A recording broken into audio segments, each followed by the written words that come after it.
ఈరోజు దివంగత మహానేత మన ప్రియతమ నాయకులు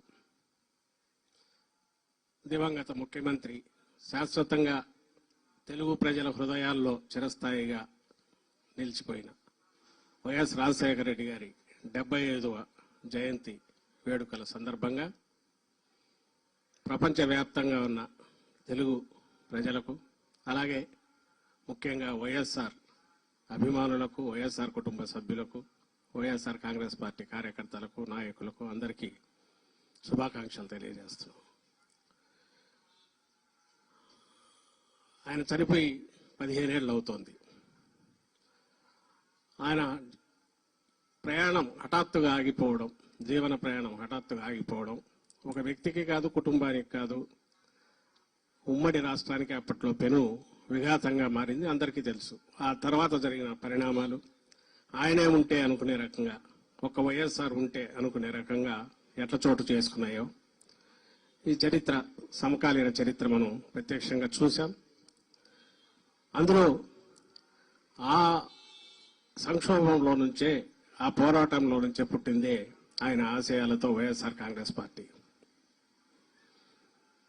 రక్తం పంచుకున్న బిడ్డగారే కాకుండా ఆయన ఆశయాలకు వారసుడుగా జగన్మోహన్ రెడ్డి గారు పోరాటాల మధ్యనే ఈ పార్టీ ప్రారంభించారు. ఆ రోజు నుంచి ఆయనతో అడుగులు అడుగు వేసిన వేల మంది, లక్షల మంది అయ్యారు. కోట్ల మందికి ఆశాదీపంగా రాజశేఖర రెడ్డి గారిని మించి మరో 10 అడుగులు ముందుకు వేసే బిడ్డగా ఆయన నిజమైన రాజకీయ వారసుడుగా జగన్మోహన్ రెడ్డి గారు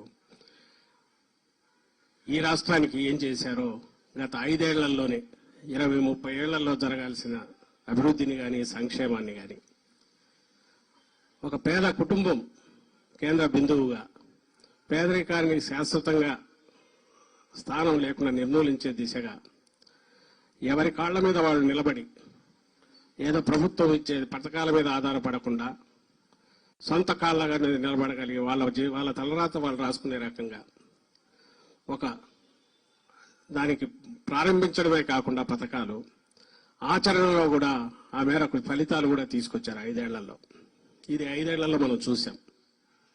మన కళ్ల ముందే జరిగింది. అది జరిగింది. 5 ఏళ్ల తర్వాత మళ్ళీ ప్రజల ముందుకు వెళ్ళాం. ఇదిగో ఇంత చేశాం, మీ ఇంట్లో మంచి జరిగి ఉంటే మీరంతా ఓటు వేయండి అన్నాం. ఫలితాలేమో వేరే రకంగా వచ్చాయి. ఇంతకుముందు రాంబాబు గారు అన్నట్టు రాజకీయాల్లో ఇది మామూలు. కానీ ప్రజల పక్షాన్ని నిలబడిన పార్టీగా, ప్రజలకు ఏ కష్టం వచ్చినా కూడా పక్కన ఉండే వాళ్ళలో మమేకమై నిలబడే పార్టీగా మన ప్రయాణం అనంతం. అది ఆగిపోదు. ఒక రోజుతో వచ్చేది కాదు, ఒక రోజుతో పోయేది కాదు. అందుకే ఎక్కడైతే ప్రజల జరిగిన ఎన్నికలు కానీ, ఆ ఫలితాలు కానీ చూస్తే చాలా అనుమానాలున్నా వాటి గురించి లోతుకు పోవడము అది కరెక్ట్ కూడా కాదు. ప్రజల తీర్పుగానే దాన్ని భావించాలా. బహుశా ఏ హామీలైతే అసాధ్యమైనవో, అసాధ్యము ఇప్పట్లో చేయలేమని వాళ్లే సన్నాయి నొక్కులు నొక్కుతున్నారు ఈరోజు అధికారం లేకొచ్చిన వాళ్ళు, వచ్చి నెల తిరక్కముందే. రాష్ట్ర ఆర్థిక పరిస్థితి ఘోరంగా ఉందన్న వాళ్లే మరి తెలిసి ఎందుకు అలాంటి అసాధ్యమైన హామీలు ఇచ్చారనేది సమాధానం సంజాయిషి ఇవ్వాల్సిన వాళ్లే అసాధ్యమైన హామీలు ఇచ్చి ప్రజలను 14లో ఎట్లా మోసం చేశారో మళ్ళీ అదే రకంగా మోసం చేసే రీతిగా మరోసారి దానికి అప్పుడే శ్రీకారం చుట్టారని నెల తిరక్క ముందే అర్థమవుతోంది. నిన్ననే చంద్రబాబు నాయుడు గారు మాట్లాడుతూ ఈరోజు చూశాం పత్రికల్లో, ఇంత ఖాళీ అవుతుంది అనుకోలేదు ఖజానా అంటున్నారు. అన్నీ ఇప్పుడే కావాలని అందరూ ఆశపడుతున్నారు, మరి కష్టమయ్యేట్టుంది అని చెప్తున్నారు. మరి 6 నెలల ముందు కూడా ఆయనకు తెలుసు ఇదే సంగతి. ఆ హామీలు ఇచ్చేటప్పుడు, లేకుంటే లక్షల కోట్ల అయ్యే హామీలు ఇచ్చేటప్పుడు ఏ రకంగా ఇచ్చారు? ఇదే హామీల్లో ఒక 10% ఇచ్చినా జగన్మోహన్ రెడ్డి గారు సరిపోయేది కదా అని అనేవాళ్ళు కూడా ఉంటారు. సరే, అలా ఇచ్చి మోసం చేయడము, ఒకసారి మోసపోయాక మళ్లీ మోసానికి శ్రీకారం చుట్టడము, ప్రజలను భ్రమలో ఉంచడం, అది ఆయనకు చెల్లింది. ఇప్పుడు వచ్చి మళ్లీ అప్పుడే ఖజానా బాగాలేదు కాబట్టి కష్టం అంటున్నారు. ఇది చూస్తున్నాం.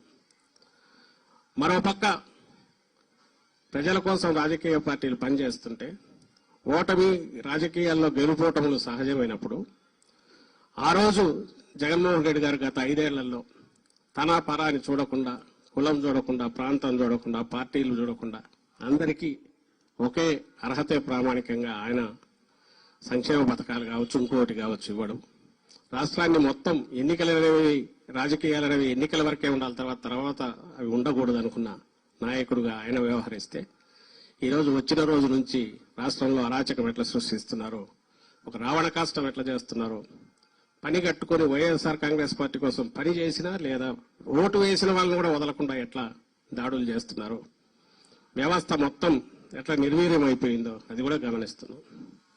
మరోపక్క 5 ఏళ్లలో రూపం దిద్దుకున్న ఆసుపత్రులు అయితే ఏమి, హెల్త్ ఆరోగ్య వ్యవస్థ అయితే ఏమి, విద్యా వ్యవస్థ అయితే ఏమి, ఎక్కడికెక్కడ వాటికి గండి కొట్టడం కూడా ప్రారంభమైంది. ఇంటి దగ్గరకే సేవలు, స్పెషలిస్టు సేవలు అప్పుడే వాటిని ఆ ఉద్యోగాలు తీసేశారు. ఎక్కడికక్కడ వాటిని రేషనలైజేషన్ అనే పేరు మీద ఇచ్చేస్తున్నారు. మళ్ళీ మొదలైంది 14-19 మధ్య అనుభవం. ఈసారి మరింత త్వరగా అవుతోంది. ఇవన్నీ కూడా గమనిస్తున్నాం. ఇవన్నీ ఎందుకు చెప్తున్నానంటే, ఆ రోజు రాజశేఖర రెడ్డి గారు మొదలుపెట్టిన ప్రయాణం ఒక 2 అడుగులు వేస్తే జగన్మోహన్ రెడ్డి గారు దాన్ని మరింత ముందుకు తీసుకుపోతే మళ్ళీ దాన్ని మొదటికి తెచ్చే ప్రక్రియ, మళ్ళీ 10 ఏళ్ల వెనక్కు తీసుకెళ్లే ప్రక్రియ చంద్రబాబు నాయుడు గారు మొదలుపెట్టారు. దాన్ని నిలవరించాలి, ఎదుర్కోవాలి, నిలబెట్టాలి మనం. ఇవి కాక గత 5 ఏళ్లలో మన వైపు నుంచి జరిగిన వాటి లోటుపాట్లు కూడా సరిదిద్దుకోవాలి. ఎక్కడెక్కడ మనం ఎక్కడ సరిగా వ్యవహరించలేదో లేదా దృష్టి పెట్టాల్సిన చోట పెట్టలేదో వాటిని సరిదిద్దుకోవాలి. ఇవి కరెక్షన్స్ చేసుకుంటూ కూడా ముందుకు పోవాల్సిన సమయంలో ఈరోజు రాజశేఖర రెడ్డి గారి 75వ జయంతి వచ్చింది. ఆయన మనకు స్ఫూర్తే కాదు, మనకు మార్గదర్శే కాదు, ఏ రకంగా అడుగులు వేయాలనో కూడా చెప్పగలిగిన ఇది కాబట్టి ఆయన నుంచి మనం నేర్చుకునే పాఠాలు, అలాగే ఆ దీక్ష ఏదైతే ఆ పట్టుదల ఉందో, ఎన్ని దెబ్బలు తగిలిన నిలబడడం, దాంట్లోనే రాటు తేలడం అనేది ఏదైతే జగన్మోహన్ రెడ్డి గారికి కూడా అలవాటైందో తండ్రి నుంచి, మనమందరం కూడా అదే అడుగుజాడల్లో కలిసికట్టుగా ఉండాలి. ముందు అందరం కలిసికట్టుగా ఉండే అడుగులేస్తే ఆ తర్వాత ప్రజలకు అండగా ఉండగలం, రాష్ట్రాన్ని ముందుకు తీసుకుపోగలం. మళ్ళీ ఆ పునర్వైభవం ఏదైతే ఉందో రాష్ట్రానికి కానీ అది తీసుకొచ్చే దిశగా 4 రోజులే కాబట్టి మనం ఇప్పుడే విపరీతంగా ఇది చేయాల్సిన అవసరం లేదు. వాళ్లే తవ్వుకుంటున్నారు, మొదలు పెట్టారు. లక్షణంగా ప్రజల అధికారంలోకి ఇచ్చినప్పుడు చంద్రబాబు నాయుడు గారు దాన్ని ఎట్లా సద్వినియోగం చేసుకోవాలని ఆలోచించకుండా ఎట్లా పక్కదారి మళ్లించాలో ప్రజల చూపు మళ్లించి ఇటువైపు ఇంకా ఇప్పటికీ జగన్మోహన్ రెడ్డి గారి మీదనో వైఎస్ఆర్ కాంగ్రెస్ పార్టీ మీదనో అది అటాక్స్ చేయడం ద్వారానో ఇంకో ద్వారానో ప్రజల దృష్టి మళ్లించాలనో తాను అమలు చేయాల్సిన హామీల నుంచి తప్పించుకోవాలని చూస్తున్నారు. అది సాగనివ్వకూడదు. మనమంతా కలిసికట్టుగా అడుగులు ముందుకు వేయాలి. ఎవ్వరూ డీలా పడాల్సిన అవసరం లేదు. చిన్న చిన్న కరెక్షన్స్ మనం చేసుకోవాల్సినవి అవి కూడా జరుగుతాయి, ఖచ్చితంగా జరుగుతాయి ఫర్ ది పీరియడ్. అండ్ మళ్ళీ పాత పునర్వైభవం వస్తుంది. రాష్ట్రానికి ఏ నష్టం జరిగినా మనం ఊరుకోమనేవి ఇది కూడా మనం తీసుకెళ్ళాలి. అండ్ ప్రజల పక్షాన ఎప్పుడు నిలబడే పార్టీగా మరోసారి పునరంకితం అవుతామని మనం అందరం కూడా శపథం చేయాల్సి ఉంది. ఈ సందర్భంగా ఈరోజు ఇంతకంటే మంచి రోజు కూడా మనకు రాజశేఖర రెడ్డి గారి జయంతికి మించింది లేదు. మనం అందరం కలవడానికి, కలిసి అడుగులు వేయడానికి, అదే దీక్ష పట్టుదలతో జగన్మోహన్ రెడ్డి గారికి అండగా నిలబడడానికి, పార్టీని ముందు నడపడానికి అని చెప్తూ మరోసారి అందరికీ రాజశేఖర రెడ్డి గారి జయంతి 75వ జయంతి ప్రత్యేకత ఉన్న రీత్యా 75వ జయంతి సందర్భంగా శుభాకాంక్షలు తెలియజేస్తూ సెలవు తీసుకుంటున్నాను. Thank you.